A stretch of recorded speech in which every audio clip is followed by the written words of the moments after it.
اسلام کا سارا نظام انصاف اور توازن پر کھڑا ہے۔ قیام پاکستان کے تھوڑے ہی عرصے بعد بنگالیوں میں یہ ناراضگی پھیل گئی تھی کہ وہ اکثریت میں ہیں، لیکن بجٹ کا بیشتر حصہ مغربی پاکستان کی ترقی کے لیے استعمال ہو رہا ہے۔ پٹسن مشرقی پاکستان میں اگائی جاتی ہے، لیکن اس سے کمایا گیا غیر ملکی زر مبادلہ کا بیشتر حصہ مغربی پاکستان پر صرف ہو رہا ہے۔ انہیں فوج بیوروکریسی میں کم حصہ ملنے کا بھی رنج تھا، حالانکہ ان میں بھرتی اوپن مقابلے اور کچھ اصولوں کے تحت ہوتی تھی۔ انہیں یہ بھی دکھ تھا کہ وہ ملک کا 54% ہیں، اس لیے اسمبلیوں میں انہیں اپنی آبادی کے مطابق نمائندگی ملنی چاہیے۔ ان تمام رنجشوں کے باوجود بنگالیوں نے آئین سازی کے موقع پر برابری کا اصول قبول کر لیا اور اپنی اکثریت کی قربانی دے دی، کیونکہ وہ سمجھتے تھے کہ دونوں بازوؤں مشرقی اور مغربی پاکستان کے درمیان 1000 میل کا فاصلہ حائل ہے، اس لیے برابر نمائندگی زمینی حقائق کا تقاضا ہے۔ چنانچہ اسی باہمی محبت اور یگانت نے 1956 کے آئین کی تشکیل دی، جو دونوں صوبوں میں برابر کی نمائندگی کے اصول پر بنایا گیا تھا۔ ایوب خان نے مارشل لا لگا کر اور 1956 کے پارلیمانی دستور کو منسوخ کر کے نہ صرف وہ بنیاد ڈھا دی، بلکہ بنگالیوں میں یہ خوف بھی جاگزین کر دیا کہ اب مغربی پاکستان ہم پر فوج کے بل بوتے پر حکمرانی کرے گا۔ اس سے وہ احساس محرومی پیدا ہوا جس کا ہمارے ہاں اکثر ذکر ہوتا رہتا ہے۔ بلا شبہ ایوب خان نے معاشی اور دوسرے شعبوں میں بنگالیوں کے احساس محرومی کو ختم کرنے کے لیے مشرقی پاکستان میں صنعتیں اور فیکٹریاں لگائیں اور بیوروکریسی میں ان کا حصہ 60% کر دیا، لیکن ان اقدامات سے سیاسی احساس محرومی ختم نہ کیا جا سکا۔ ایوبی مارشل لا تک شیخ مجیب الرحمان اپنے سیاسی گرو جناب سہروردی کی سربراہی میں بنگالیوں کے حقوق کے لیے جدوجہد کر رہا تھا اور وزیر بھی بنا تھا، لیکن فوجی حکمرانی سے مایوسی کے عمل نے جنم لیا اور مجیب نے راہ سے تعلقات استوار کر لیے، علیحدگی کے لیے سوچنا شروع کر دیا۔ ہندوستان 1948 سے مشرقی پاکستان میں مغربی پاکستان کے خلاف نفرت کے بیج بو رہا تھا، جس کا قائد اعظم نے مارچ 1948 میں مشرقی پاکستان کے دورے کے دوران جلسہ عام میں واضح ذکر کیا تھا۔ یہ ثابت ہو چکا اور شیخ مجیب الرحمان اور ان کی بیٹی حسینہ واجد، جو موجودہ وزیر اعظم بنگلہ دیش ہیں، متعدد بار تسلیم کر چکے ہیں کہ شیخ مجیب الرحمان راہ کے زیر سرپرستی 60 کی دہائی سے علیحدگی کے لیے کام کر رہے تھے۔ گویا اگر تلہ سازش کیس درست تھا، جسے سیاسی دباؤ کے تحت واپس لینا پڑا۔ مجیب علیحدگی پسند تھا اور اسے پوری طرح ہندوستانی سرپرستی، مالی اور عسکری امداد حاصل تھی۔ اب دیکھنے کی بات یہ ہے کہ ہماری قیادتوں نے کس طرح ان کا کام آسان کیا اور علیحدگی کا جواز مہیا کیا۔ ایوب خان کو ہٹا کر Yahya Khan chief martial law administrator بنا تو اس نے عجیب سے سمجھوتے کے بعد LFO جاری کیا، جس کے تحت تسلیم شدہ برابری کے اصول کو پامال کر کے 1 مین 1 ووٹ کے حق میں فیصلہ سنا دیا گیا۔ حالانکہ یہ فیصلہ آئندہ بننے والی آئین ساز اسمبلی کو کرنا تھا۔ انتخابات سے قبل مشرقی پاکستان میں شدید سیلاب کو مغربی پاکستان اور وفاق کے خلاف استعمال کر کے جذباتی فضا پیدا کر دی گئی۔ انتخابی نتائج نے دو حصوں کے درمیان وسیع خلیج کی نشاندہی کر دی۔ مجیب نے مشرقی پاکستان کی 162 میں سے 160 نشستیں جیت لیں، اسے مغربی پاکستان سے کوئی نشست نہ ملی۔ مغربی پاکستان میں بھٹو نے 138 میں سے 81 نشستیں جیت لیں اور اسے مشرقی پاکستان میں کوئی سیٹ نہ ملی۔ لیگل فریم ورک آرڈر کے تحت دستور 120 دنوں میں بنایا جانا تھا اور اس کے لیے صدر مملکت کی منظوری لازمی تھی۔ صدر کو اسمبلی کے منظور کردہ آئین میں ترمیم کا اختیار حاصل تھا اور وہ آئین کو مسترد کرنے کا بھی مجاز تھا۔ یحییٰ خان نے اسمبلی کا اجلاس ڈھاکہ میں بلایا۔ مستقبل کے آئین کے حوالے سے مجیب اور بھٹو میں اتفاق نہ ہو سکا۔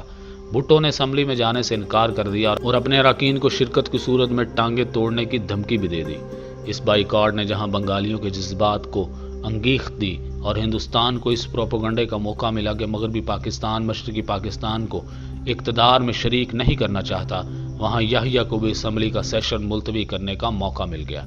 اجلاس کے التوا کے نتیجے کے طور پر مشرقی پاکستان میں بغاوت کے انگارے بھڑک اٹھے۔